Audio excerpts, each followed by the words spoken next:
हाँ, आज मैं तुझे सिखाऊंगा दुनिया कैसे जीतते हैं, हर बाजी को अपने नाम कैसे करते हैं, राजा कैसे बनते हैं, इक्के को इस्तेमाल कैसे करते हैं, बादशाह वाली जिंदगी कैसे जीते हैं, हर किसी को अपने पीछे पागल कैसे करते हैं। वीडियो पूरा देख लेना, मैं साला दावा करता हूँ पूरी दुनिया जीत जाओगे, बस ये 10 बातें जान लेना। पहली बात, दिल पागल होता है, हमेशा झुकना सिखाता है, इसीलिए इसकी कम सुनो।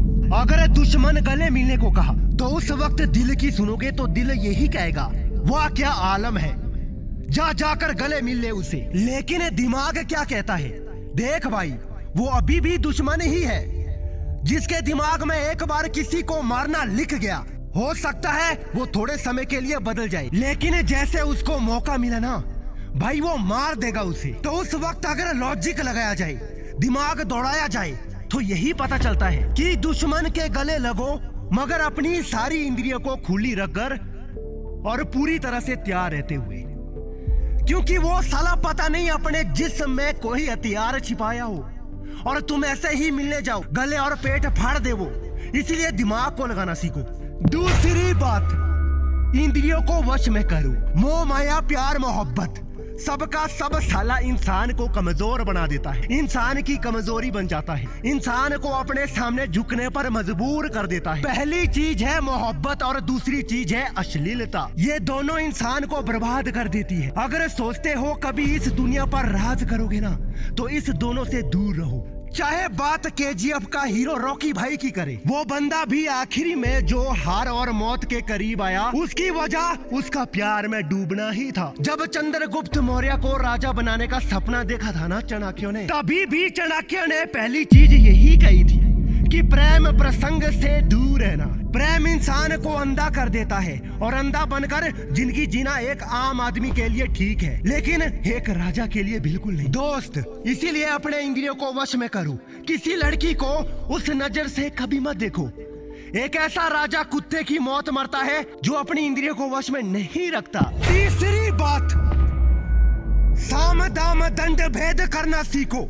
साम दाम दंड भेद का मतलब है किसी काम को किसी ना किसी चाल से करवा ही लिया जाए। कोई भी चाल अपनाकर वो समस्या हल हो जानी चाहिए, चाहे समझाकर, चाहे पैसा देकर, चाहे छल कपट के द्वारा या दंड देकर दाम रुपए पैसे के द्वारा सौदा करना या खरीदना, दंड सजा या जोर जबरदस्ती बाहुबल का प्रयोग करना। दोस्तों, ये रणनीति राज्य को बचाने के बहुत काम आती है। तो ऐसे में जब तुम राजा बनने के मार्ग पर होती हो ना, तब तुम्हें इसका मतलब पता होना चाहिए। ये चाणक्य की दी हुई ऐसी नीति है जो चाहे मानो या ना मानो हर राजा अपनाता है, क्योंकि इन्हीं नीतियों के दम पर तुम और तुम्हारा राज्य सुरक्षित रह सकते हैं और हर मंजिल को हासिल भी कर सकते हो। चौथी बात, दूसरों को हमेशा सुरक्षित रखो। एक राजा अपने से भी ज्यादा अपनी प्रजा की फिक्र करता है। लोग तुम्हें एक बादशाह, एक राजा के रूप में तभी देखेंगे जब तुम्हें अपने वो राजा वाला एटीट्यूड दिखेगा। क्या तुम मुश्किल की घड़ी में उनके साथ रहते हो या भाग जाते हो? क्या जब उन्हें तुम्हारी जरूरत होती है तब तुम उनके पास होते हो या बहाना देकर गायब हो जाते हो? ये सब कुछ ऐसी चीजें हैं जो ध्यान में रखना बहुत जरूरी है। अगर तुम्हारे दिल में दया, प्रेम और दूसरों के लिए दिल से इज्जत होगी तब तुम्हें दूसरों की फिक्र भी होगी। तुम अपने लोगों के लिए कोई कुर्बानी देने से भी पीछे नहीं हटोगे।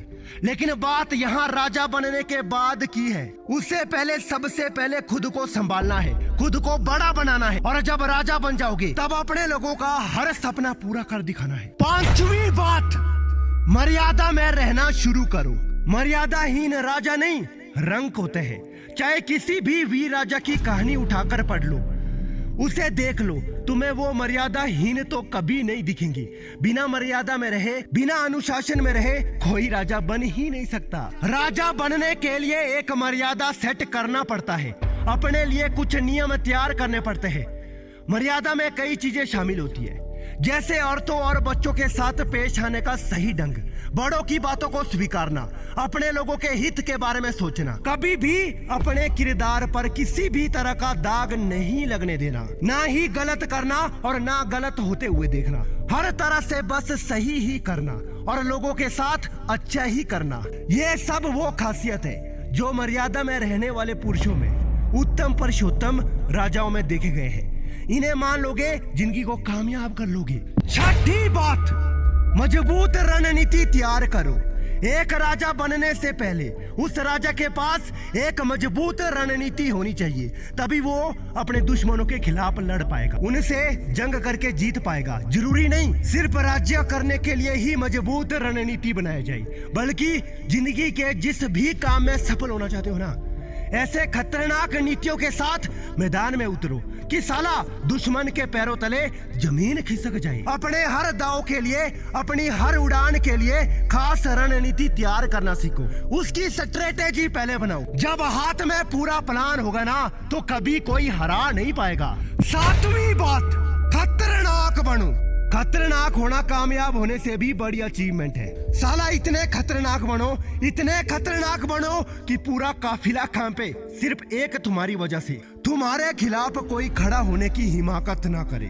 खतरनाक हर तरह से बनना है, खतरनाक सोचना है, खतरनाक तरीके बनाना है, खतरनाक रास्ते चुनना है, खतरनाक मानसिकता आगे बढ़ाना है। ऐसी चालें बुननी है ना कि दूसरे राज्य के राजा तुरंत तुम्हारा नाम सुनते ही समझ आए, साला ये चालें भी क्या खतरनाक चलेगा, इसे तो बचकर ही रहना पड़ेगा। खतरनाक तुम्हारा किरदार होना चाहिए, दिलो दिमाग होना चाहिए, तभी तो दुश्मन और जमाना तुम्हें अपना बादशाह कबूल करेगा। आठवीं बात, अच्छे के लिए राजा बनो। KGF पिक्चर देखी थी ना, रॉकी भाई राजा बना क्योंकि वो हीरो था, और हीरो इसीलिए था क्योंकि वो अच्छे के लिए राजा बना था। अच्छाई के लिए जब भी लड़ोगे ना, कभी हार तो नहीं मिलेगी, इसकी गारंटी भी मैं देता है। राजा बनना है, लेकिन एक ऐसा राजा जो अच्छाई का देवता हो। अच्छे के लिए राजा बनना है, किसी का बुरा नहीं करना है, और ना ही किसी भी मजबूर के लिए बुरा बनना है। लोगों का हक नहीं मारना है, बल्कि उन्हें दिलाना है। ऐसे करोगे तो राजा बनना तुम्हारे लिए बहुत कीमती हो जाएगा। नौवीं बात, लोगों की बेड़ियां तोड़ो, गुलामों को आजाद करो। अगर तुम राजा बनते हो तो लोगों की बेड़ियां तोड़ो, जो बेसहारा है उन्हें सहारा दो। लोगों को खूंटे से बांधकर नहीं रख सकते। जितना हो सके लोगों के बारे में सोचो, अच्छा सोचो। तुम एक राजा हो, तुम्हारे लिए सबसे ऊपर तुम्हारी प्रजा होनी चाहिए। इसके लिए सबसे पहले तुम्हें अपना वसूल पक्का करना होगा, हर इंसान का मदद करना होगा, पिछड़े हुए लोगों को आगे करना होगा, जो लोग नहीं कर पा रहे हैं उनका साथ देना होगा, सबको एक साथ लेकर आगे बढ़ना होगा, तभी तो तुम्हारा उद्धार होगा, लोगों का तुम पर यकीन बढ़ेगा, और फिर तुम्हारा राज्य हमेशा के लिए मजबूती से बरकरार रहेगा। 10वीं और आखिरी बात, पक्के खिलाड़ी बनो। अगर तुम पक्के खिलाड़ी बन जाते हो ना, तब तुम हर मैदान में झंडे गाड़ते नजर आओगे।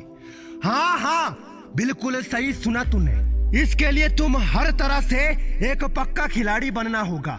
एक पक्के खिलाड़ी के रूप में नजर आना होगा, तुम्हें बवाल बनना होगा। जो एक पक्का खिलाड़ी होता है ना, जो चैलेंजेस के साथ खेलना जानता है, बस वही राज कर पाता है। इसीलिए पक्के खिलाड़ी बनना सीखो, एक राजा बनने के लिए। दोस्तों, वीडियो को पूरा देखने के लिए दिल से धन्यवाद। ये वीडियो कसम से तुम्हें राजा बनाकर ही छोड़ेगी। इसी तरह की और भी शानदार वीडियोस देखने के लिए चैनल को तुरंत सब्सक्राइब भी कर देना, और वीडियो लाइक्स अभी करो।